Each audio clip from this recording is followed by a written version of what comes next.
Baik, untuk menyingkat waktu, kita langsung saja dengarkan pemaparan dari Prof. Ida. Yuk, Untuk Prof. Ida, kami persilahkan. mangga nuhun. Saya share screen ya. Sudah terlihat? Mudah-mudahan sudah ya. Terlihat tuh, Oke. terlihat Prof. Ya, baiklah. Tadi kita mendengar sedikit ya dari Dokter Dani ya paparan yang sangat komprehensif ya. Nanti kalian akan melihat dan stase juga di situ ya. eh Memang ICU itu berat ya.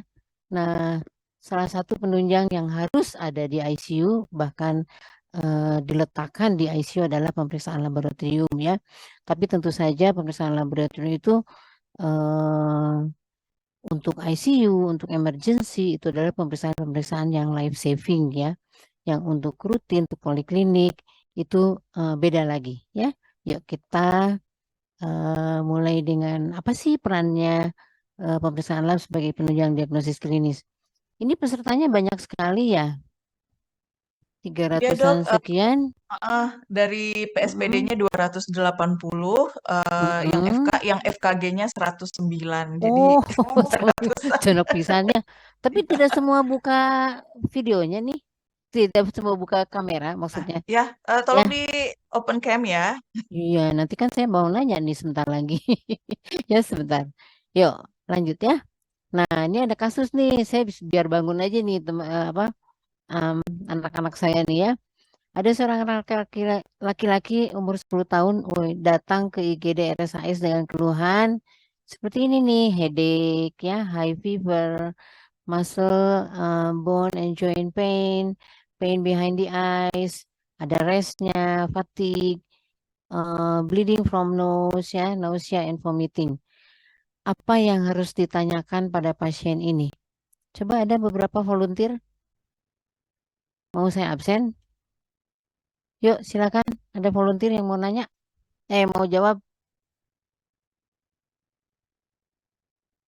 Silakan.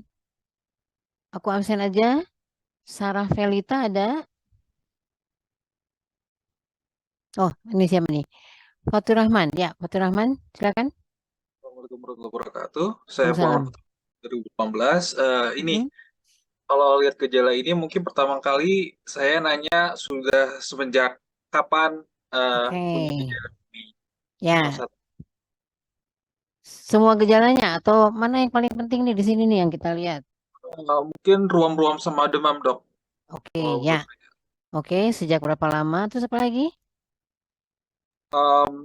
Ditanya apakah pernah em, sudah berapa lama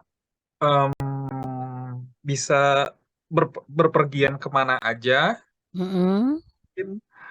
Dan mungkin yang saya kepikiran sekarang karakteristik karakteristik apa demamnya gimana gitu, apakah dia naik Oke. turun atau gimana. Oke, naik turun atau ada apa lagi sih model demam tuh? Oh, ada yang naik turun, ada yang bifasik, ada bifasik, ada yang Ah, dia 3 hari naik habis itu plateo habis itu turun lagi, oke. ada Oke. yang siang malam dan lain-lain. Oke, good. Ya. Oke ya, jadi anamnesis harus kita detail ya karena dari 70% kalau kita bertanya atau melakukan anamnesis itu sudah mengarah ke diagnosis ya. Pemeriksaan fisiknya apa aja nih? Ada yang raise hand silahkan. Yang pertama kita lihat nih kalau kayak begini nih. Yuk, satu orang lagi saja. Oh, nanti kalau gini mah lama tuh ya. Dah ya, jadi pemeriksaan fisiknya nanti kamu cari apa saja ya. Tentu saja dari atas kepala sampai ujung kaki ya yang harus dilihat ya. Bagaimana konjungtivanya, bagaimana apa namanya dari mulai toraks, abdomen ya, ekstremitas, kemudian tekanan darahnya, respirasinya dan vital sign-nya ya. Penting ya. Tapi kamu kalau udah gini bisa mendiagnosis nggak kira-kira apa sih pasien ini? perlu apa untuk kita mendiagnosis dengan tepat? Yuk, raise hand. Satu orang.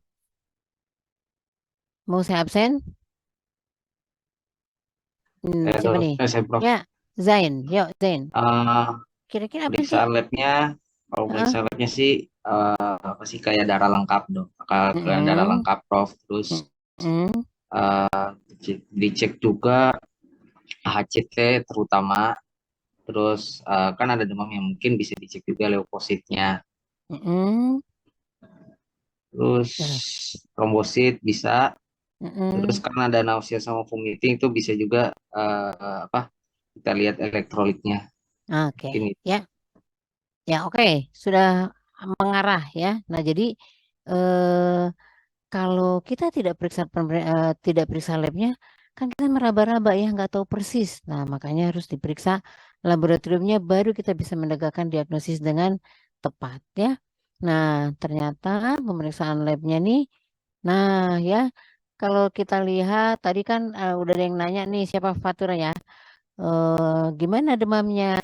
Oh ternyata bifasik misalnya ya.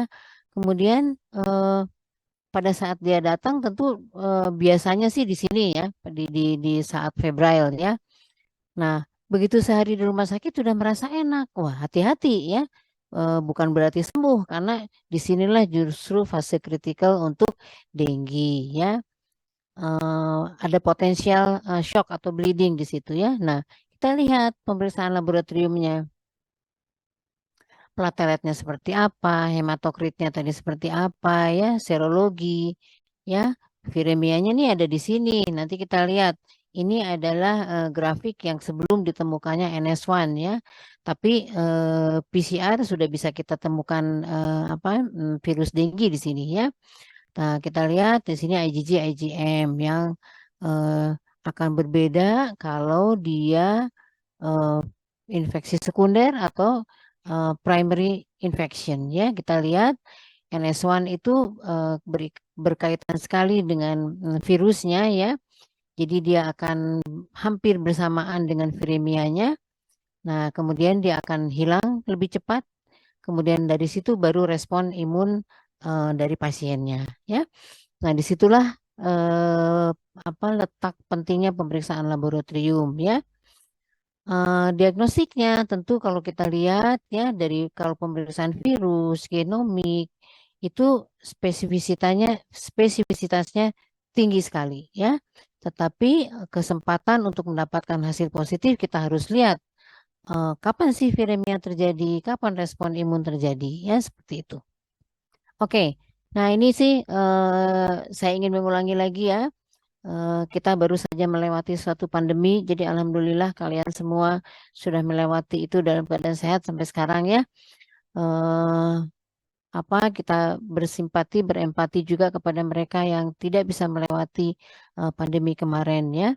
Nah, pada saat itu kita melihat bahwa kasus dengan demam, nyeri kepala, nyeri otot ya banyak sekali ya, tetapi kita harus melihat mana sih yang paling menonjol di antara gejala klinis pada kasus-kasus pandemi kemarin ya. Nah, kalau hanya menyandarkan gejala klinis saja, tentu kita tidak tahu persis ya. Maka harus pemeriksaan labnya. Kalian mungkin juga di antara kalian ada yang menjadi volunteer barangkali ya, melakukan swab ya, ada swab hidung, swab tenggorok, diperiksa di labnya, kemudian setelah diperiksa barulah keluar misalnya RNA SARS-CoV-2 terdeteksi. Nah, kita yakin bahwa pasien tersebut menderita COVID ya. Nah, jadi pemeriksaan laboratorium itu untuk apa? Yang pertama, membantu menegakkan atau menyingkirkan diagnosis, menentukan faktor risiko atau predisposisi, memantau terapi, meramalkan prognosis, ya, menentukan status kesehatan. Nah, ini untuk pemeriksaan medical check up. Sekarang banyak sekali, mungkin kalian juga pernah ya, pada saat masuk universitas dilakukan medical check up ya, untuk melihat seperti apa status kesehatan kalian ya. Dan juga epidemiologi. Nah, epidemiologi ini makin ke sini makin penting ya. kita belajar banyak dari pandemi COVID-19 kemarin ya, bahwa dengan diketahuinya epidemiologi maka kita bisa menentukan atau penentu kebijakan itu bisa menentukan kebijakan-kebijakan apa yang harus dilakukan ya. Contoh misalnya ya, dengan surveillance, dengan epidemiologi kita tahu nih kalau habis kerumunan yang banyak, habis liburan panjang biasanya kasus COVID-nya meningkat. Nah, sehingga dilakukanlah misalnya pembatasan pembatasan pergerakan orang ya pada saat itu ya. Nah, dari peran ini ya dapat dibedakan bisa menjadi penyaring, bisa menjadi lanjutan, bisa menjadi konfirmasi. Contoh nih pada kasus anemi ya, kita tahu bahwa di Indonesia ini banyak sekali kasus anemi ya. Pemeriksaan penyaringnya apa? Kadar HB ya. Dari dulu sampai sekarang kalau untuk daerah terpencil tahu ya yang pemeriksaan menggunakan ahli ya. Silakan memakai itu, tetapi sekarang sudah tidak direkomendasikan ya, banyak alat-alat yang lebih presisinya lebih baik yang sudah dipunyai oleh banyak laboratorium ya. Nah, dari pemeriksaan HB saja nggak cukup nih, aneminya anemi apa sih? Kita lihat dengan pemeriksaan lanjutan. Indeks eritrositnya seperti apa? Dari situ kita bisa melihat aneminya normal hormositer atau normal mikrositer. Dari sini juga bisa melihat dari apus darah tepinya. Nah, kemudian untuk konfirmasi benar nggak nih kalau hipokrom mikrositer misalnya, kita lihat di sediaan apus darah tepinya banyak sel-sel yang kosong ya, jadi diameter kosongnya itu lebih besar ya. Nah, perlu diperiksa konfirmasi benar nggak kadar Fe serumnya menurun atau meningkat ya, atau normal. Jadi disitulah gunanya pemeriksaan laboratorium. Nah, sebetulnya di mana sih posisi pemeriksaan penunjang laboratorium bagi suatu pemeriksaan atau pengelolaan pasien yang terintegrasi? Lab itu merepresentasikan diri pasien, ya. Jadi para teman-teman klinisi, farmasi, ya, dari fisik dan rehabilitasi medik itu melihat pemeriksaan laboratorium sebagai wakil dari pasien tersebut, ya. Nah, sehingga di laboratorium itu harus presisi akurasinya tuh sangat baik ya. Karena apa? Kalau laboratorium itu menghasilkan pemeriksaan yang tidak akurat, nanti pengelolaannya juga menjadi tidak akurat ya, menjadi tidak baik ya. Nah, kita melihat lagi nih, bagaimana sih suatu pendekatan diagnosis itu prosesnya seperti apa? Tadi ya dimulai dengan anamnesis, history taking, kalian sudah mahir sekali untuk itu ya. Kemudian physical examination, kita melihat sign-nya ya. Kemudian dari situ kita bisa membuat differential diagnosis ya. Nanti differential diagnosis ini dibantu dengan laboratorium, radiologi, patologi anatomi. Nah, dari sini kita baru bisa melihat atau baru bisa mengkonfirmasi, bisa mengeksklud atau mengklasifikasi prognosis sehingga tegaklah suatu diagnosis ya. Nah, jadi di laboratorium itu kita menganut suatu ini dari WHO ya, bahwa we have to generate a right result ya, at the right time, on the right specimens, from the right patient, with the result interpretation based on correct reference data, and at the right price. Nah, bayangkan, suatu laboratorium itu harus memenuhi semua right ini nih, ya. Maksudnya tidak lain adalah untuk pertama tentu untuk patient safety, yang kedua untuk pengelolaan bagi dokter-dokter di klinik untuk mengelola pasien ini dengan baik. Nah, terus bagaimana sih memilih parameter laboratorium itu? Harus yang sensitivitasnya tinggi, spesifisitasnya tinggi. Nah, kalian sudah pernah belajar lah ini ya. Kalau sensitivitas yang tinggi itu gimana? ya itu mungkin paling tepat untuk screening. Katakanlah tadi misalnya pemeriksaan HB ya, yang tentu dengan alat yang lebih canggih daripada Sahli ya. Screening dulu nih dengan HB gitu ya. Nah, kalau HB-nya rendah, lanjutkan dengan konfirmasi ya. Pilih tes yang lebih spesifik ya. Kemudian, nah kita lihat. Jadi di laboratorium itu nanti kamu akan melihat ya, dokter-dokter di klinik ketika kamu stase, terutama di penyakit dalam ya, kamu akan melihat suatu formulir yang berisi poin-poin atau parameter-parameter laboratorium yang digunakan untuk monitoring disfungsi organ ya. Misalnya tes fungsi hati. Itu terdiri dari beberapa ya, ada bilirubin, SGOT, SGPT dan lain-lain. Kemudian hematologi lengkap ya, hematologi lengkap ini menjadi rutin karena apa? Karena dari situ kita bisa melihat secara kasar kemana arah diagnosis penyakit pasien ini ya. Kemudian tes fungsi hemostasis ya, ada PTT, ada PTT, ada INR ya, ada tes fungsi ginjal ya. Kemudian elektrolit ya, tadi ada siapa Fatur atau Mama tadi yang juga harus periksa elektrolit katanya ya. Profil lemak, glukosa, arterial blood gas, dan profil besi, dan lain-lain. Banyak sekali, kita lihat satu persatu nanti ya. Nah, contoh nih, hematologi rutin. Tentu saja dengan hematologi rutin ini ya, kita punya beberapa parameter.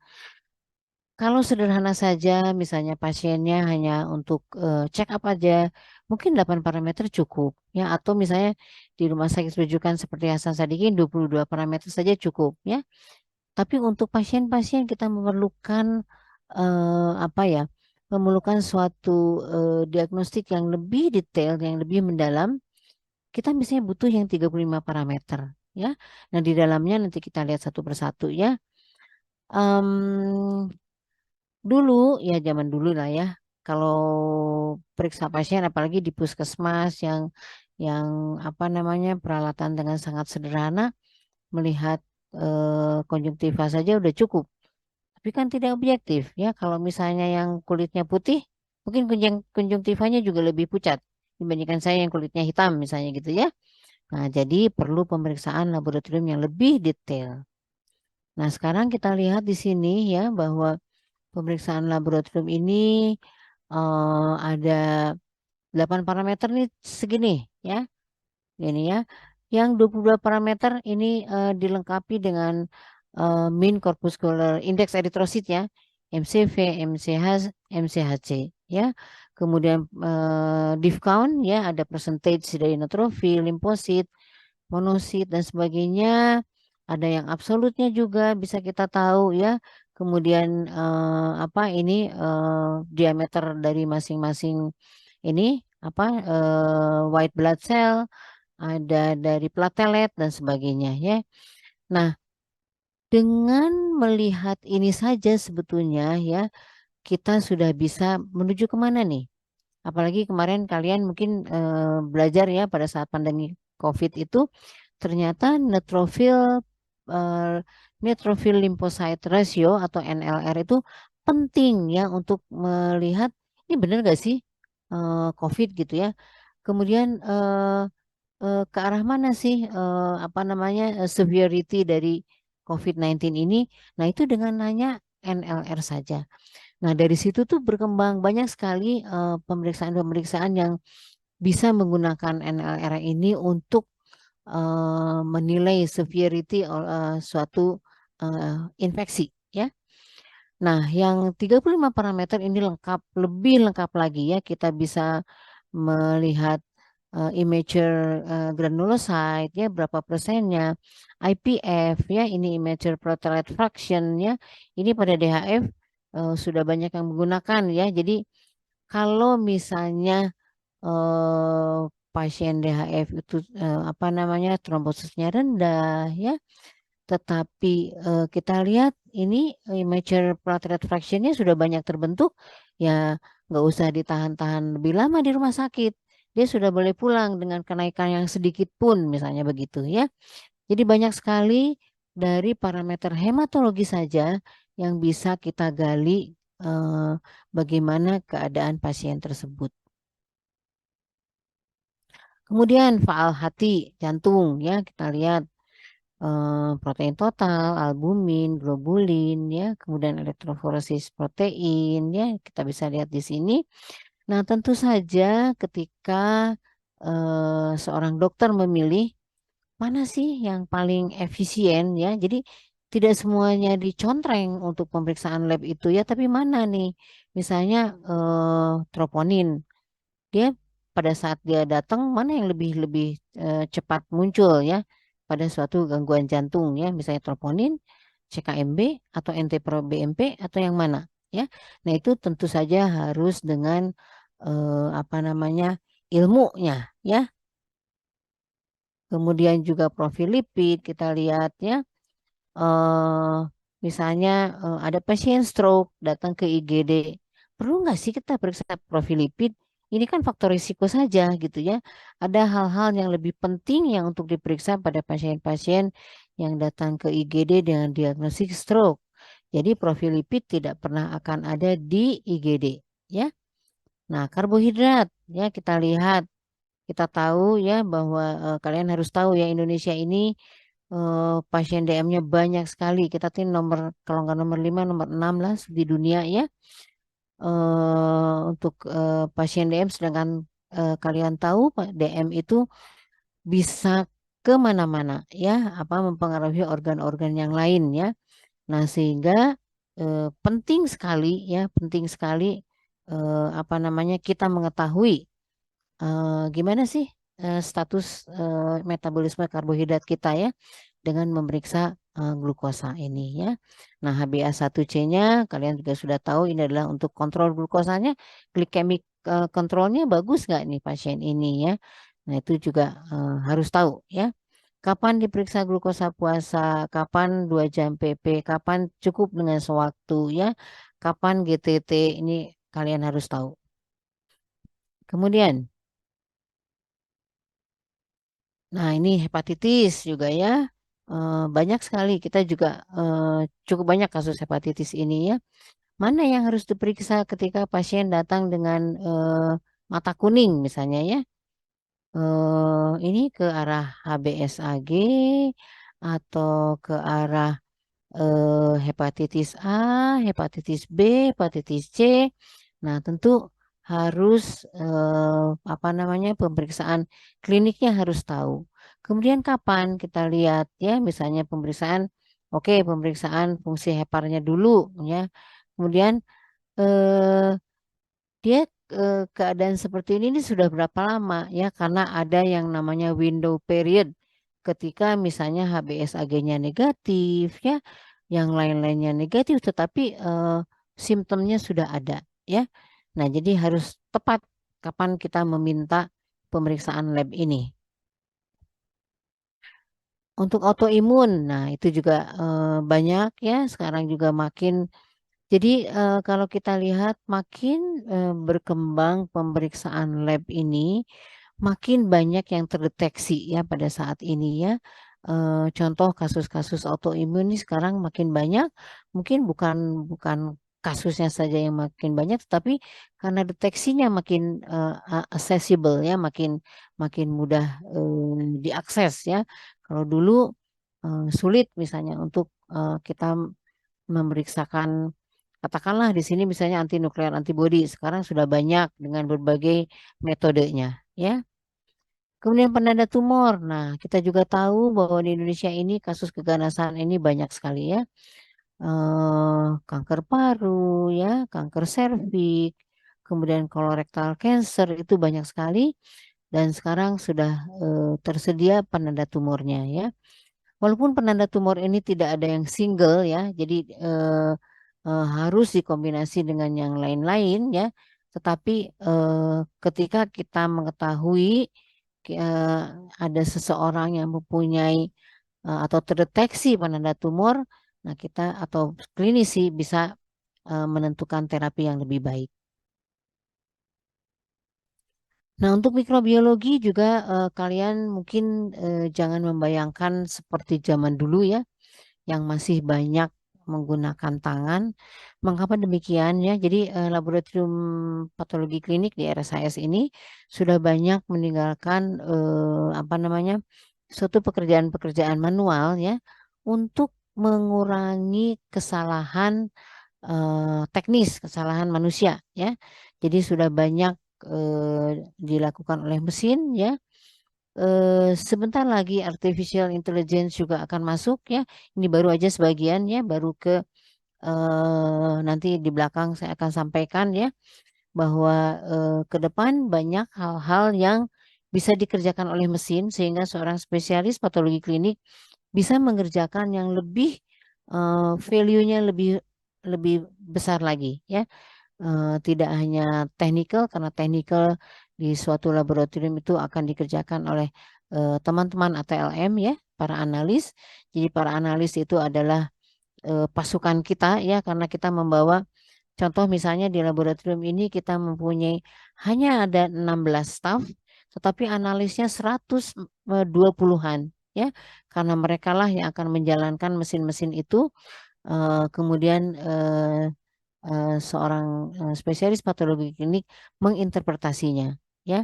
Tentu saja dalam menjalankan mesin tersebut juga tidak begitu saja mesin berjalan, tidak ya.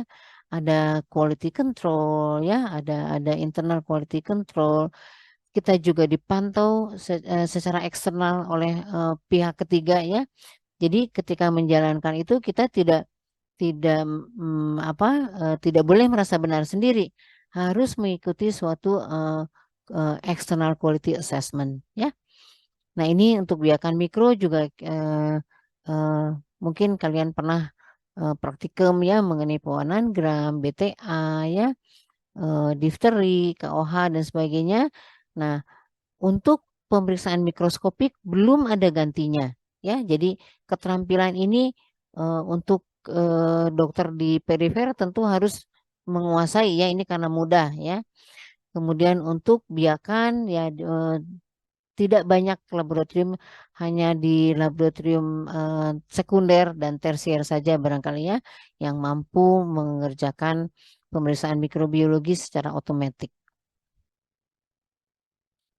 Nah, ini contoh formulir permintaan di laboratorium di instalasi gawat darurat ya. Bahwa di sana itu yang penting adalah pemeriksaan-pemeriksaan yang life saving ya, terutama juga untuk hemodialisis ya, di situ penting. Nah, ini adalah ketika kalian mengelola seorang pasien, nah harus tahu apa namanya patofisiologi dari masing-masing diagnosis yang ditegakkan atau dari diferensial diagnosisnya ya, sehingga tidak salah mengorder pemeriksaan ke laboratorium ya. Contoh misalnya ini atau contoh kita ini COVID nih ya.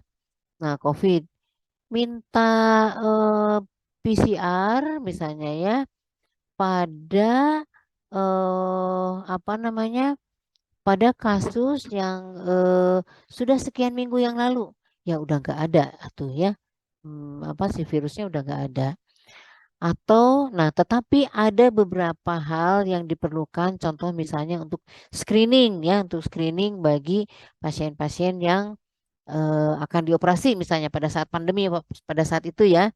Nah, itu tentu saja dilakukan juga ya, karena screening takutnya ketika dia dioperasi dia malah menyebarkan ke yang lain ya. Nah, ini pelayanan lab di Hasan Sadikin ada di lab sentral ya 24 jam. Sekarang kalau kamu ingin melihat-lihat silahkan ya, tapi kalau 300 mah waduh kebanyakan ya. Ada lab di ini lab di COT atau di emergency ini menjadi unit pelayanan darah ya di sana. Kemudian ada di rawat jalan di Poliklinik Anggrek, ada di Poli Spesialis Eksekutif, ada di Medical Check Up ya. Ini sama nih dengan ini ya unit pelayanan darah. Nah, ruang lingkup kapasitas laboratorium ini luas sekali ya, sehingga seorang spesialis patologi klinik memang harus tahu segala macam. Jadi kami ini tahu patofisiologi, tahu segala macam, tetapi hanya tidak mengobati itu saja ya. Nah, tetapi kontribusi kita kepada pengelolaan pasien sangat besar ya. Nah, jadi di dalam satu laboratorium itu ada tadi ya, kalau kita lihat dari formulir-formulir tadi, ada pemeriksaan imunoserologi dan alergi, ada hemato-onkologi dan transfusi, ada urinalisis cairan tubuh ya, kemudian kimia klinik, mikrobiologi dan biologi molekuler ya. Nah, semua ini di bawah suatu manajemen yang harus melaksanakan internal quality control, external quality assurance, dan harus terakreditasi ya. Jadi kita itu sejak tahun 2000 berapa itu ya? Sekian itu terakreditasi ISO 15189. Hanya sekarang memang saat pandemi kemarin kita harus memperbaharuinya, sehingga sekarang kita sedang mencoba meraih lagi akreditasi ISO 15189 ini ya. ISO ini ada international standard ya untuk mutu dan kompetensi. Mengapa penting? Jadi laboratorium itu tidak dijalankan begitu saja, tidak ya. Kita harus bertanggung jawab terhadap hasil yang kita keluarkan ya, sehingga ketat sekali ya, ketat sekali setiap angka-angka yang dikeluarkan oleh laboratorium itu ketat sekali ya, dari mulai divalidasi oleh para residen, keluar dari mesin dicek oleh analis, kemudian divalidasi oleh para residen, dan terakhir ketika akan keluar diinterpretasi dan diverifikasi lagi oleh spesialis patologi klinik. Nah, ini kebetulan saya ini ketika masih kosong ya, sekarang udah banyak sekali mesinnya ya. Ini tahun ini baru direnovasi ya. Kita menggunakan alat-alat modern, bahkan pada saat ini sampel itu sudah berjalan menggunakan rel ya ke mesin-mesin yang berhubungan, terutama untuk kimia klinik dan imunologi klinik ya. Kemudian di sini adalah ruang validasi hasil. Di sini para residen akan duduk melihat setiap subjek atau setiap pasien ya. Kemudian juga melihat apa ada history nggak sebelumnya. Misalnya satu pasien ini trombositnya rendah nih, sebelumnya ada nggak? Atau ada sesuatu yang aneh, lihat sebelumnya ada nggak. Nah, setelah itu baru diinterpretasi. Nah, ini di mikrobiologi sudah dengan peralatan-peralatan yang canggih ya. Kita juga sudah menggunakan, ini sudah lama sebetulnya ya, menggunakan Laboratory Information System atau LIS. Jadi tidak lagi seperti zaman dulu. Misalnya dari mesin keluar, kemudian disalin ya ke buku, kemudian diketik ke hasil, wah udah nggak lagi ya. Jadi semua sudah terhubung secara elektronik ya. Dari mulai order nih, dari mulai test request form ya, itu dicatat di yang namanya HC Lab ya. Kemudian order entry workstation ini masuk ke dalam suatu sistem. Ini electronic transmission of test request. Ini ada dua ya, dari elektronik, dari request yang formnya masuk ke sini ya. Nah, kemudian ini pre-analytical fasenya ya. Kemudian di analytical fasenya dari spesimen nanti ya sudah masuk nih data-datanya ya, masuk spesimennya, ada spesimen check-in. Kemudian ada work distribution kemana nih? Ini akan ke imunologi atau akan kemana ya? Nah, itu dipantau atau dikelola oleh AMS atau Analyzer Management System ya. Nah, sesudah itu post analytical phase ini dari sini hasilnya akan masuk lagi ke hasil lab ya. Kemudian dari sini baru bisa di-print. Tapi saat ini tidak semua hasil di-print karena ini sudah terhubung dengan berbagai viewer ya di berbagai tempat ya, di berbagai departemen ya.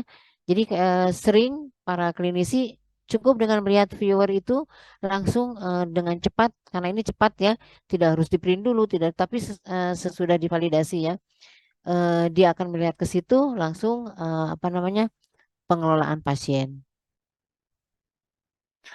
Nah, ruwet sebetulnya kalau dilihat dari sistem yang ada di dalamnya ya. Tetapi yang penting bahwa suatu laboratorium ini untuk mengurangi kesalahan yang dikerjakan secara manual ya. Jadi kita sudah melalui ini ya, Laboratory Information System ini yang juga mudah sekali melakukan pengecekan bila ada kesalahan tertentu. Jadi apa saja sih fitur-fitur di Laboratory Information System ini ya? Ada dashboard monitoring, kita bisa melihat ya di lab dipasang di atas tuh sudah sampai mana aja nih pasien yang ini ya. Kemudian ada centrifugation timing record. Jadi dari mulai sentrifugasi spesimen itu sudah ada recordingnya ya. Kemudian ada turnaround time reporting sehingga kita mudah sekali mengecek misalnya ya kalau ada keluhan, katakanlah misalnya begini. Wah, laboratorium di RSIS mah lama. Wait, jangan dulu. Kita punya TAT reporting ya, turnaround time reporting. Kita lihat bahwa pemeriksaan misalnya kreatinin itu akan keluar dalam sekian menit, gitu ya. Kemudian ada internal quality control monitoring, ya, ada ya easy changing normal range as needed ya. Jadi kalau misalnya gini, tidak sulit untuk mengubah misalnya katakanlah dulu misalnya ya yang disebut hmm, untuk diabetes ya misalnya kadar glukosanya normal ini sekian. Nah, Perkeni selalu memperbaharui ya berapa sih kadar normal sekarang ini yang dianut ya di dunia. Nah, itu dengan mudahnya kita mengubah normal range tersebut ya. Nah, kemudian juga result in PDF and delivery system ya. Jadi hasil itu dalam bentuk PDF sudah bisa kita print. Nah, kemudian ada juga panic alert and audit trail. Ini juga ada ya. Kalau ada sesuatu apa nih yang berbunyi, misalnya ada satu parameter yang tidak masuk di dalam internal quality control-nya. Nah, itu juga bisa segera diketahui ya. Kemudian easy of managing data ya karena itu akan disimpan oleh kita selama beberapa waktu, beberapa tahun ya. Sehingga kalau kita mau meretrieve lagi misalnya katakanlah dari medical record kita misalnya dengan ICD-10 kita mengumpulkan pasien-pasien pneumonia misalnya ya. Nah, itu dengan gampang kita melink ke hasil lab atau laboratory information system itu dan kita bisa meretrieve data. Nah, biasanya untuk kalian atau kalian udah lewat ya skripsi ya. Nah, untuk mahasiswa skripsi ya mengambil datanya dari situ. Kemudian remote viewer ya ini juga ya bagi misalnya staff yang sedang jaga, bisa melihat nih dari luar dari rumah gimana nih apa yang sedang terjadi di lab gitu ya, apa yang ada kesalahan atau ada hal-hal yang di luar dugaan. Nah, kita bisa menggunakan remote viewer ini. Punten Prof, Nah, waktunya mungkin 5 menit. Tadi sudah banyak tersita. Oke deh. Nah, tapi yang penting ini ya buat para dokter nanti kalian kalau udah di klinik formulir harus diisi lengkap, nggak diisi lengkap dikembalikan ya. Kemudian ini spesimen yang tidak diterima di lab seperti ini ya, wadah yang bocor dan sebagainya nih nanti perhatikan nih boleh diminta nanti ya. Nah, spesimen collection itu juga penting ya. Jadi kalian nanti harus melihat karena spesimen collection tidak dilakukan oleh kalian ya, tetapi oleh para perawat. Nah, tetapi kalau dokternya tidak memperhatikan bagaimana cara perawat melakukan spesimen collection, tentu saja hasilnya juga akan tidak sesuai dengan yang diharapkan ya. Oke, ini beberapa hal yang mungkin saya juga sudah sampaikan di presentasi-presentasi yang sebelumnya ya. Pengambilan darah yang penting volume ya. Jadi harus mengambil darah dengan benar, disinfeksi dengan benar ya, karena kulit kita banyak flora normal sehingga kalau misalnya pengambilan darah itu harus dibersihkan bersih betul baru diambil darahnya ya. Dan yang penting kita lihat di sini bahwa makin tinggi volume darah yang diperiksa untuk mikrobiologi ya, itu makin detection rate-nya makin tinggi ya. Ini beberapa volume spesimen darah, ini cara pengambilan spesimen luka. Nih jangan salah ya. Nanti misalnya kalian mengirimkan pus nih. Wah, pusnya udah kental banget, udah ini banget kok nggak ada pertumbuhan kuman sih. Ya iyalah, karena kumannya tidak ada di situ, bukan di pus ya, tetapi di dasar lukanya ya. Ini contoh traktus rapidus bagian atas. Ini pemeriksaan sputum ya, yang kita selalu cek sputum ini berkualitas baik atau tidak ya, selalu. Jadi pekerjaan lab ini makin lama makin banyak karena kita harus memberikan informasi yang komprehensif ya terhadap para klinisi. Oke, barangkali itu yang dapat saya sampaikan. Berarti tidak ada yang bertanya kalau begitu ya, pasti ini ya, sudah habis ya Bu ya. Iya Ya. mungkin Dok, ya Ya baik. oke ya, yang penting dicamkan ya, diperhatikan betul karena makin depan ya clinical apa namanya, clinical interpretation itu harus komprehensif ya, dari mulai tadi anamnesis, pemeriksaan klinik, pemeriksaan penunjang. Suatu saat mungkin laboratorium itu bukan menjadi pemeriksaan penunjang lagi ya, tetapi konfirmatori ya, suatu saat akan seperti itu. Baik, terima kasih. Saya stop share. Mudah-mudahan bermanfaat bagi kalian semua yang berapa ratus orang ini ya. Perhatikan, ini perbekalan buat kalian tuh harus benar-benar diperhatikan ya, karena nanti masuk ke Hasan Sadikin itu enggak seperti apa namanya, masuk orang kampung masuk kota gitu ya. Jangan seperti itu. Kita udah tahu, oh di sini tempatnya ICU, di sini laboratorium, di sini emergency. Sehingga kalau ada yang bertanya pada kalian, pasien-pasien yang dari daerah, kalian mampu menunjukkannya ya. Dan juga apa latar belakang atau pengetahuan mengenai laboratorium itu penting untuk pengelolaan pasien. Baik, terima kasih atas perhatiannya. Semoga kalian sukses semua ya di PSPD ini. Nggak boleh lama-lama, harus cepat lulus. Ya, terima kasih banyak. Assalamualaikum warahmatullahi wabarakatuh. Waalaikumsalam warahmatullahi wabarakatuh. Terima kasih sekali lagi